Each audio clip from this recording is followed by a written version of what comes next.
रात्रीच पोहोचलो भाऊ मुंबईला. तर रामराम मंडळी, जय खानदेश. म्हटलं झाला सकाळी चालन म्हटलं कुठेतरी फिरायला. अरे जाऊ दे म्हणे काय फिरतो, मस्तपैकी आंघोळ उंघड करा म्हणे, डायरेक्ट शॉपिंगला जाऊ.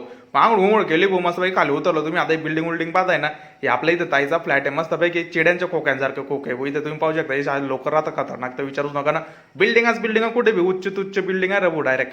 आणि पलाव सिटीमध्ये हे म्हणे चला म्हणे उरका टाइमपास नको करा. मग गाडी काढली निघाले, कारण की ते म्हणे कधी ट्रॅफिकमध्ये अटकले तर 2-3 तास कुठे जाता येणार नाही म्हणे. म्हणलं उरका भाऊ पटापट. मग उतरलं डायरेक्ट येते ना, मस्तपैकी चेकिंग वगैरे केली भाऊ. आता चेकिंगच्या ठिकाणी असे फक्त तुम्ही फक्त पाणी बॉटल वगैरे घेऊन जाऊ शकता, दुसरं रिकामे वस्तू काही चालणार नाही बरं का. मग चालले भाऊ आम्ही. मला डायरेक्ट आपल्या जळगावच्या बिग बाजारचे आठवून आले भाऊ. आपल्या तिथे पायथर होते, तिथे डायरेक्ट स्लाईड होती, जाऊ द्या बरे. आणि तुम्ही कधी पाहता भाऊ मॉल तर विचारूच नका. डायरेक्ट इकडे चक्कर काय तिकडे चक्कर काय ना, मला बेकार काम होतं. दुकानात जे शॉपिंग करणे ते करा. डायरेक्ट कपडे महिला मंडळसाठी तर विचारूच नका. जे नाही ते होतं ना. मग तिथून वरती चढाले. मग म्हणे चला पहिले आपण गेम झोन मध्ये जाऊ, गेम झोन मध्ये मस्तपैकी खेळू वगैरे.